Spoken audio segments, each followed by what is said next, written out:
नमस्कार दोस्तों, मैं हूं वंदना भारती और आप देख रहे हैं कमोडिटी इनसाइट्स। अगर यहाँ पे ट्रेडिंग करनी है तो सोशल मीडिया को भी यहाँ पे कवर करना होगा और ट्वीट्स पे भी ध्यान देना होगा। आज हम लोगों ने इसका एक क्लासिक एग्जांपल देखा है। आज सुबह से मार्केट गिरी पड़ी थी क्योंकि अब लग रहा था कि प्राइसेस जो हैं वो 48 आवर्स का एक अल्टीमेटम पूरा हो रहा है। 10% सिल्वर में फॉल, 8% गोल्ड में फॉल, हम लोगों ने मैसिव फॉल आता हुआ देखा था। और उसके बाद एक ट्वीट आता है कि यूएस जो है ईरान पे यहाँ पे हमला 5 दिनों तक नहीं करेगा इन एनर्जी इंफ्रास्ट्रक्चर पे, और उनकी बात बड़ी पॉजिटिव आ रही है। इसके बाद मार्केट में ज़बरदस्त रिवर्सल देखने को मिला और रिवर्सल ऐसा कि सारे मतलब जो लॉसेस थे उसको कवर करते हुए लगभग अब जो गोल्ड का लॉस है 2.73% रह गया है, सिल्वर का लॉस 0.82% रह गया है। और यहाँ पे देखा जाए तो मार्केट में एक रिवर्सल क्यों आया, क्योंकि सबसे बड़ा जो ट्रिगर था जिसने पूरी मार्केट में क्रैश लाया था वो था क्रूड ऑयल प्राइसेस। अब यहाँ पे क्रूड ऑयल प्राइसेस में हम लोगों ने सबसे ज़्यादा कमजोरी आता हुआ देखा, यानी कि इस न्यूज़ के बाद 10% का फॉल आता हुआ हम लोगों ने देखा था। ये आपको ऑप्शन डेटा ने बताया था।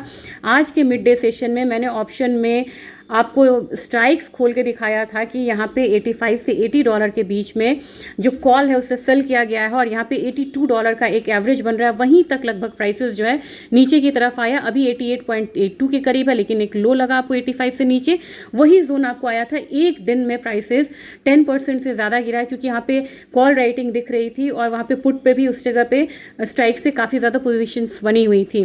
तो ये बता रहा था कि अपसाइड लिमिटेड है, लेकिन डाउन साइड जो है वो इंटैक्ट लग रहा है। और ट्रंप ने पहले भी कहा था कि वो यहाँ पे डेरिवेटिव मार्केट को भी इन्फ्लुएंस करना होगा तो करेंगे प्राइसेस को नीचे लाने के लिए। फिलहाल 83.15 हमारा ट्रेड हो रहा है। क्रूड ऑयल नीचे अब आपको 8070 का एक सपोर्ट मिलता हुआ नजर आएगा। 8070 का क्लोजिंग नीचे होना ज़रूरी है फर्दर फॉल के लिए, नहीं तो for the time being crude oil एक लेवल में स्टक हो जाएगा। और एक ये आप ध्यान रखिएगा कि 8070 वाला लेवल नीचे क्लोजिंग बहुत ज़रूरी है। नेचुरल गैस में यहाँ पे एक अप फॉल आया है, आपको पता है कि मैसिव फॉल आया है। इसका एक इम्पैक्ट जो है नेचुरल गैस पे भी आएगा ही।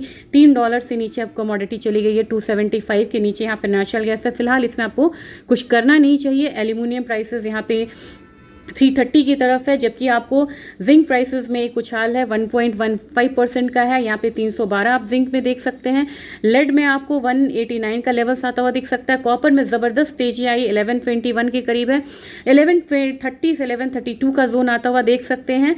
और निकल में आपको 1589 का लेवल है, यहाँ पे भी आप 1620 तक आता हुआ देख सकते हैं। जबकि आपको सबसे बड़ी बात जो है कि गोल्ड और सिल्वर यहाँ पे क्या करेगा, 1,47,722 का लेवल गोल्ड में है और मुझे लग रहा है कि 1,41,500 से ऊपर की क्लोजिंग बहुत इंपॉर्टेंट है। अगेन इसका जो जोन बनेगा, अभी आपको खतरा टला नहीं है डाउन साइड का।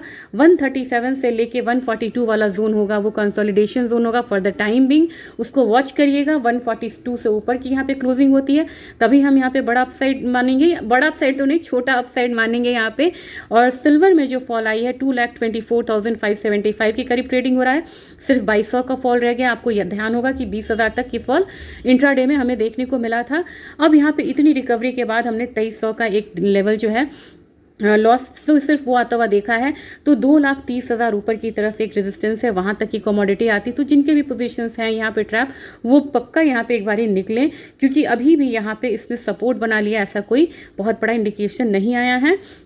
तो सपोर्ट गोल्ड और सिल्वर का अभी कंफर्मेशन नहीं है कि वो बन गया है, इसलिए आप बिल्कुल बाई साइड में भी ट्रैप मत होइए, छोटे छोटे ट्रेड्स करिए। आप कहेंगे क्यों, क्योंकि कहानी में ट्विस्ट है।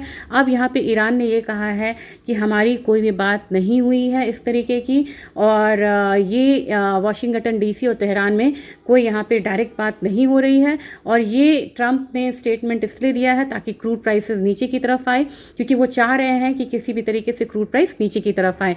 तो ये एक बहुत बड़ा मतलब कि ट्विस्ट है कि दोनों देश मतलब कि स्टेटमेंट दे रहे हैं, लेकिन दोनों देश में से कोई भी उसको कंफर्म नहीं कर रहे हैं और वो कह रहे हैं कि ये उनकी तरफ से उठाया गया, उनकी तरफ से बोला गया स्टेटमेंट है। तो ऐसे में बाजार में जब उनकी स्टेटमेंट में ही स्टेबिलिटी नहीं है तो बाजार में स्टेबिलिटी कहाँ से आएगी। दोनों साइड की फिलहाल मूव है। तो ये आपको मार्केट में जो लोग ट्रैप हैं हायर लेवल्स पे, जिनको वो लेवल्स मिल रहे हैं, वो प्लीज़ यहाँ पे निकलिए और यहाँ पे बॉटम के बनने का वेट करिए, जो कि अभी फ़िलहाल मुझे नहीं लग रहा है कि बन गया है। ये कहना थोड़ी सी जल्दबाजी होगी। Thank you.